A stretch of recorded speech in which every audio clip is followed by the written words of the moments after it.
point is, as both our panelists have said it, Major General, the problem so far, till yesterday, one could assume that, that the ministry has just been caught off guard with this barrage of hoax calls and they're still trying to figure out how to deal with it.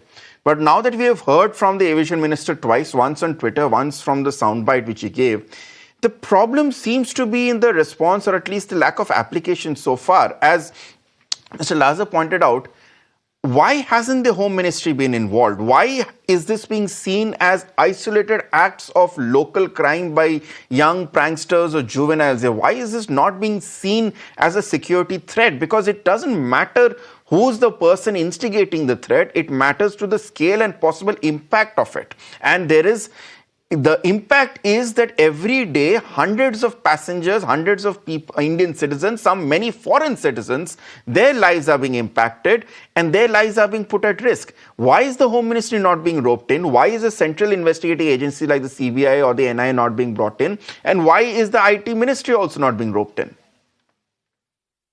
Thank you, Ritangshu. Can you hear me? Yes, okay. Please go on. Thank you.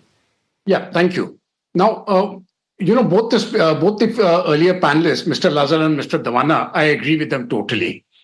Let me give you the security perspective. If there is a hoax call on any aircraft, it is an act of terror.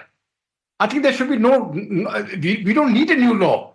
It is an act of terror, regardless of the age of the person who has committed it or regardless of the sex. It is immaterial.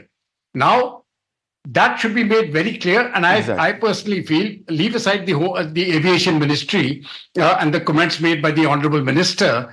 I think it is time now for the Home Minister to get on board and to declare, to make a very open statement: such acts will not be tolerated. It will be treated as an act of terror. There will be no bail to the accused, regardless of the accused's age. And lastly, the costs which have been incurred will be borne by the concerned individual. Now, and then we need to make an example of one person.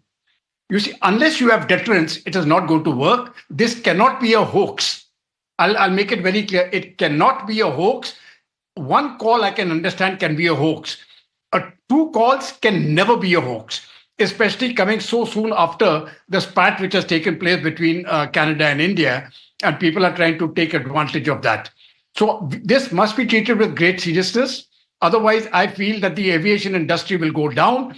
We will lose credibility as a nation which cannot protect its own citizens. So that is my take. Please take this very seriously. Yep. Treat it as an act of terror. Full penalty to the individuals for the entire cost of the plane. If it is 100 crores or 5 crores or 1 lakh, it doesn't really matter. They must bear the cost. And there's one more point which I wish to bring. The question came, that imposing a ban on the flyer on an individual for 5 years. I think if a person has made a hoax call, there is no question of 5 years. It has to be a ban for life for all airlines. Unless we are serious about our security, I'm afraid people will keep making us, will keep treating us as victims who can do nothing but plead. I would go forward. I would go a step further, Major General Dhruv Katoch. We don't even know because whether the I hate to sound classist, but I'm not even sure that these are people who perhaps are looking at flying frequently in the air anyway. These are just people from smaller areas looking to just get a kick out of it. If you go by the government's theory, in this case, forget flying in the sky. They should be behind bars if they come up with with incidents like that. There are a lot of takeaways from what you said, Major General Katoch.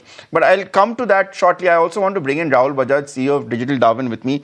Mr. Bajaj, from the modus operandi that we have seen, and we'll put out some of the threats that we have received so far in terms of how these hoaxes are harassing us and what are these threats saying.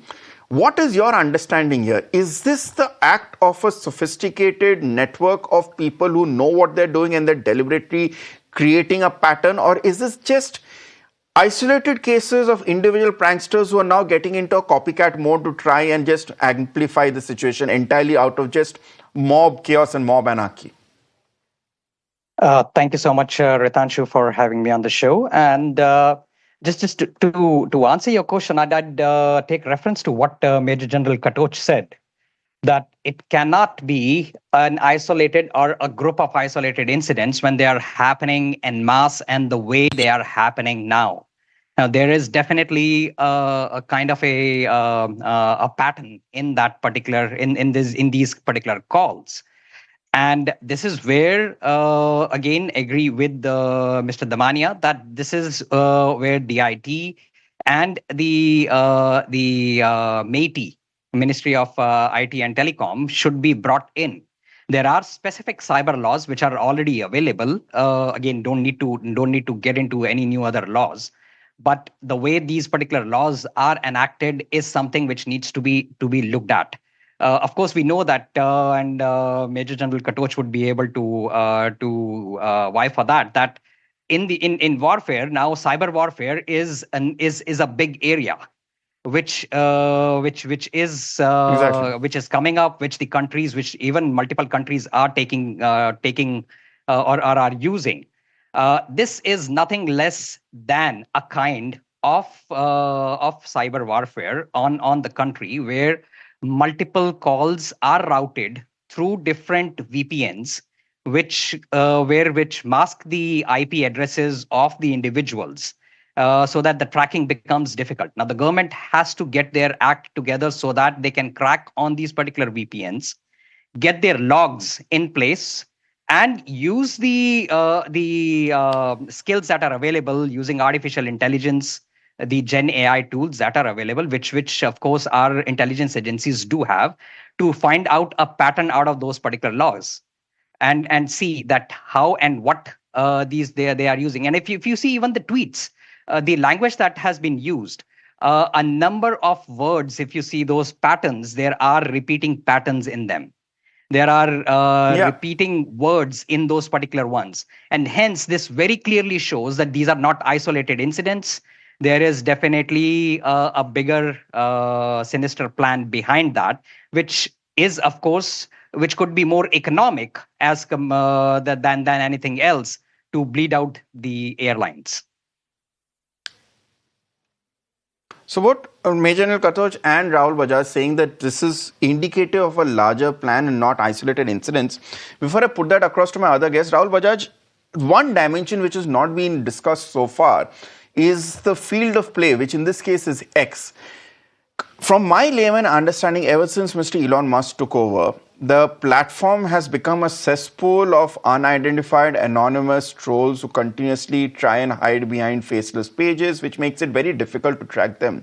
Is this also one dimension of the battle that will need to be fought, that pressure will have to be put on the Indian operations of X in order to ensure that there is some sort of a crackdown from the platform itself on these accounts which are unverified, which are those antecedents are not being validated, to ensure that people cannot just create a new email, a new login credential, put a threat, and then disappear and then create another one?